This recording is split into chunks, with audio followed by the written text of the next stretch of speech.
खूप जास्त वेगाने लांब करणारी ही खास प्रकारची रेमेडी फक्त केसच लांब करत नाही, तर केसांमध्ये सुंदर रंग देखील आणते आणि त्यासोबतच केसांमध्ये अगदी स्ट्रेटनिंग सारखा इफेक्ट दिसतो, ज्यामुळे आपले केस पूर्णपणे सरळ होतात आणि खूप जास्त दाट व्हायला देखील हेल्प होते. या व्हिडिओमध्ये मी तुम्हाला लाईव्ह प्रूफ देखील दाखवणार आहे आणि जे लोक केसांमध्ये नॅनोप्लास्टी किंवा मग कॅरेटिन स्मूथनिंग करण्याचा विचार करत असतील, त्यांनी आता ही ट्रीटमेंट करण्याची अजिबातच गरज नाही. कारण तुम्ही अगदी घरी बसून या रेमेडीच्या मदतीने केस कायमचे सरळ करू शकता आणि त्यामुळे फुल प्रोसेस पाहण्यासाठी आपला हा व्हिडिओ स्किप न करता शेवटपर्यंत नक्की बघा. आणि त्यासोबतच तुम्ही आपला हा व्हिडिओ कोणत्या गावामधून किंवा मग कोणत्या शहरामधून पाहताय मला कमेंटमध्ये सांगायला अजिबातच विसरू नका. ही रेमेडी बनवण्यासाठी तुम्हाला तुमच्या किचनमध्ये असलेल्या चहापत्तीचा वापर करायचा आहे. कारण चहापत्ती आपल्या केसांच्या वाढीसाठी खूप चांगली मानली जाते. कारण यामध्ये कॅफीन मोठ्या प्रमाणात असतं, जे केसांची वाढ खूप जास्त वेगाने करत असतं. आणि ही रेमेडी बनवण्यासाठी तुम्हाला बाजारामधून कोणतीही गोष्ट खरेदी करण्याची देखील गरज पडणार नाही. कारण पूर्णपणे तुमच्या घरातील आणि किचनमधील साहित्य वापरून आपण ही तयार करणार आहोत. जर तुम्ही बाजारामधील केमिकल असलेले हेअर डाय वापरून कंटाळलेले असाल आणि त्यामुळे तुमचे केस आणखी जास्त प्रमाणात खराब होत असतील आणि सोबतच पांढरे होत असतील, तर ही रेमेडी फक्त एकदाच वापरल्यानंतर तुम्हाला खूप छान असे इफेक्ट देणार आहे.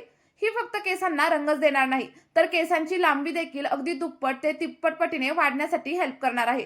त्यासोबतच केसांमध्ये स्मूथनिंग आणि सोबतच सॉफ्टनेस देखील एक लेअर तयार करते. आता बघा, या ठिकाणी आपल्याला चहापत्ती किती वापरायची आहे आणि कशा प्रकारे प्रोसेस करायची आहे ते सगळं काही आपण पुढे पाहणार आहोत. बघा, ही रेमेडी बनवण्यासाठी आपल्याला एक जाड बुडाचं स्टीलचं भांडं वापरायचं आहे आणि अॅल्युमिनियमच्या भांड्याचा तुम्ही इथं अजिबात वापर करू नका. आणि माझे जे केस आहेत ते आधीपासूनच खूप जास्त लांब आहेत, स्मूथ आहेत आणि सोबतच सिल्की आहेत. त्यामुळे मी इथं फक्त 1 चमचा एवढी चहा पावडर वापरणार आहे. जर तुम्ही आपली रेमेडी पहिल्यांदाच ट्राय करत असाल तर तुम्ही इथं 1 चमच्याच्या ऐवजी 2 चमचे एवढी चहा पावडर वापरा. कारण चहा पावडरमुळे तुमच्या केसांमध्ये एक नैसर्गिक असा कलर येतो आणि सोबतच केस खूप जास्त प्रमाणावर स्ट्रॉंग आणि हेल्दी बनतात. त्यानंतर साधारणतः 1 ग्लास एवढं फिल्टर केलेलं पाणी आपल्याला याच्यामध्ये वापरायचं आहे. लक्षात ठेवा, जे काही पाणी तुम्ही वापराल ते फिल्टरचं पाणीच असायला हवं किंवा मग रोज तुम्ही पिण्यासाठी जे पाणी वापरता ते देखील वापरलं तरी देखील चालू शकतं. फक्त एक गोष्ट लक्षात ठेवायची की बोरिंगचं किंवा मग खारट पाणी याच्यामध्ये वापरायचं नाही. आणि ही जी रेमेडी आहे ती आपलं स्कॅल्प अगदी स्वच्छ करते आणि त्यासोबतच स्कॅल्पचे पोर्स डिटॉक्स करते. आणि जेव्हा आपले पोर्स डिटॉक्स होतात तेव्हा ऑक्सिजनचा प्रवाह देखील चांगला होतो. आणि जर ऑक्सिजनचा प्रवाह चांगला झाला तर आपल्या केसांची वाढ खूप जास्त वेगाने होते. आणि बघा, ज्या लोकांची हेअरलाईन मागे जात असेल किंवा मग बाजूचे केस गळून अगदी टक्कल पडलेलं असेल किंवा मग स्कॅल्प दिसू लागलेलं असेल, त्यांच्यासाठी आपली ही रेमेडी खूप जास्त उपयोगी आहे. आपल्याला हे सगळं मिश्रण गॅसवरती ठेवायचं आहे आणि त्यानंतर मंद आचेवरती 1 ते 2 उकळ्या काढून घ्यायच्या आहेत. आता तुम्ही इथं पाहत असाल की पाण्याचा रंग देखील हळूहळू डार्क होत चाललेला आहे आणि जसा जसा पाण्याचा रंग बदलतो ना, तसा कलर देखील तुमच्या केसांना पुढे येणार आहे. कारण खूप वेळा तुम्ही ऐकलं असेल की चहाचा डाग जर कपड्यांवरती पडला तर तो पटकन जात नाही. आणि त्याचप्रमाणे ही रेमेडी आपल्या केसांना देखील पटकन रंग देते आणि सोबतच केसांची सुंदरता आणि सोबतच लांबी दोन्हीही वाढवते. आता मला कमेंट करून नक्की सांगा की तुम्ही आपला हा व्हिडिओ कोणत्या गावामधून किंवा मग कोणत्या शहरामधून पाहत आहात. बघा, साधारणतः 5 ते 6 मिनिटं उकळून झाल्याच्या नंतर आपण याच्यामध्ये दुसरा घटक ऍड करणार आहोत आणि तो म्हणजे मेथीदाणा. कारण मेथीमध्ये प्रोटीन खूप जास्त प्रमाणात असतं आणि केस आपले प्रोटीन पासून बनलेले असतात. त्यामुळे जर केसांना प्रोटीन कमी पडलं तर केस अगदी ड्राय आणि सोबतच फ्रिजी दिसायला लागतात. बाजारामध्ये मिळणारे महागडे प्रोडक्ट्स असतात त्याच्यामध्ये खूप जास्त प्रमाणावरती केमिकल असतात आणि त्यामुळे तुमच्या केसांना फायदा कमी होतो आणि नुकसान मात्र जास्त होत असतं.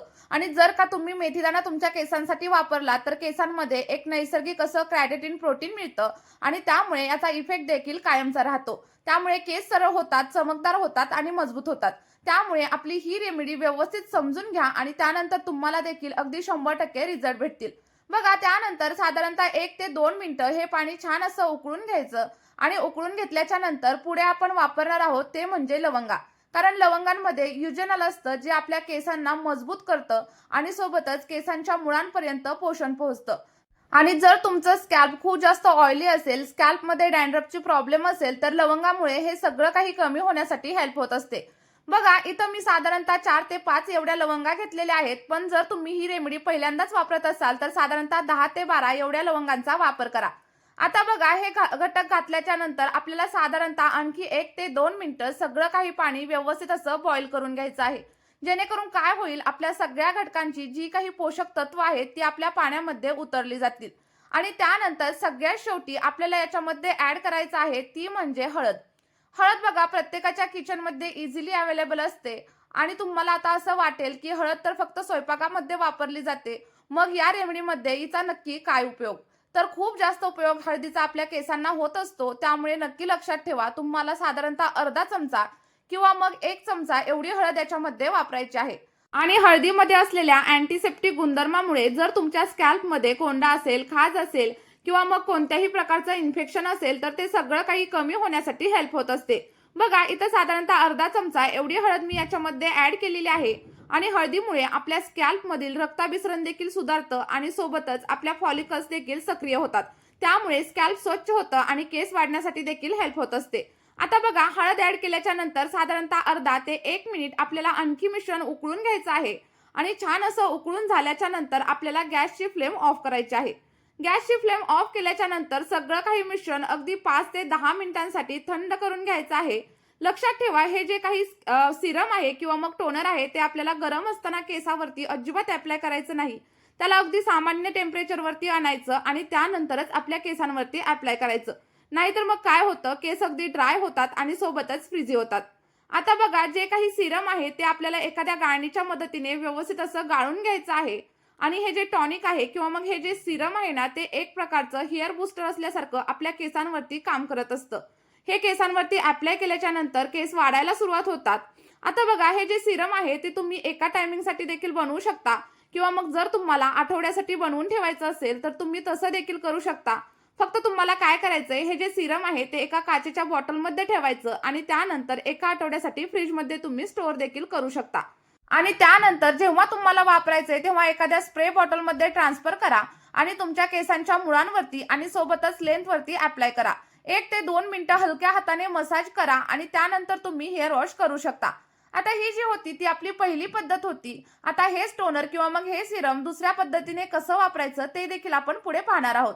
तर त्यासाठी काय करायचं, आपलं जे काही सिरम आहे किंवा जे काही टोनर आहे ते दुसऱ्या एका बाउलमध्ये अर्ध काढून घ्यायचं. आणि काढून घेतल्याच्या नंतर तुम्ही जो कोणता शॅम्पू वापरत असाल ना, तो शॅम्पू आपल्याला याच्यामध्ये ऍड करायचा आहे. फक्त एक गोष्ट लक्षात ठेवायची की जास्त स्ट्रॉंग शॅम्पू अजिबात वापरायचा नाही. जेवढा तुम्हाला वापरता येईल तेवढा अगदी नॉर्मल आणि सोबतच पॅराबिन आणि सल्फेट फ्री शॅम्पू इथं वापरायचा आहे.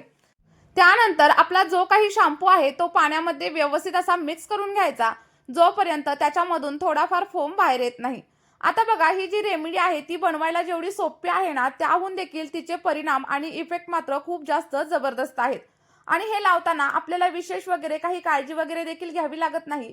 तुम्हाला फक्त काय करायचंय, केस धुण्याच्या अगोदर 1 ते 1.5 तास आपण जे काही टोनर बनवलंय ते केसांवरती अप्लाय करायचं आणि त्यानंतर हलक्या हाताने मसाज करायचं. मसाज करून झाल्यानंतर 1-1.5 तास तसंच ठेवायचं आणि त्यानंतर तुमच्या शॅम्पूने तुम्हाला हेअर वॉश करायचं आहे. फक्त यामध्ये थोडासा बदल करा. जसं की तुम्ही शॅम्पू लावता आणि लगेचच धुवून टाकता, तर तसं अजिबात करायचं नाही. आपला हा जो शॅम्पू आहे तो केसांमध्ये साधारणतः 1 ते 1.5 मिनिटं राहू द्या आणि त्यानंतर थंड पाण्याने किंवा मग कोमट पाण्याने तुम्ही हेअर वॉश करू शकता. अगदी 1 ते 2 आठवड्यांमध्येच तुमच्या केसांवरती तुम्हाला अप्रतिम असे रिझल्ट भेटतील. बघा सलग 1-2 आठवडे तुम्ही ट्राय करून बघा आणि जे काही रिझल्ट भेटतील ना ते कमेंट बॉक्समध्ये शेअर करायला अजिबातच विसरू नका. आणि आपली ही जी रेमेडी आहे ना ती दोन्ही तुम्ही सोबत वापरा, याचे परिणाम तुम्हाला खरंच लवकरात लवकर भेटून जातील. आणि जर तुम्हाला रिझल्ट भेटले असतील तर ही रेमेडी तुम्ही तुमच्या मित्रपरिवारासोबत देखील नक्कीच शेअर करा, जेणेकरून त्यांना देखील आपल्या या रेमेडीचे सगळे काही फायदे घेता येतील. नक्की ट्राय करा आणि वापरल्यानंतर तुमचा जो काही अनुभव आहे तो कमेंटमध्ये शेअर करायला अजिबातच विसरू नका, कारण तुमच्या एका कमेंटमुळे इतर लोकांना देखील खूप जास्त प्रमाणात हेल्प होत असते. चला तर मग आपल्या या व्हिडिओमध्ये आपण इथेच थांबूया आणि भेटूयात एका नवीन व्हिडिओमध्ये एका नवीन रेमेडी सोबत. तोपर्यंत बाय.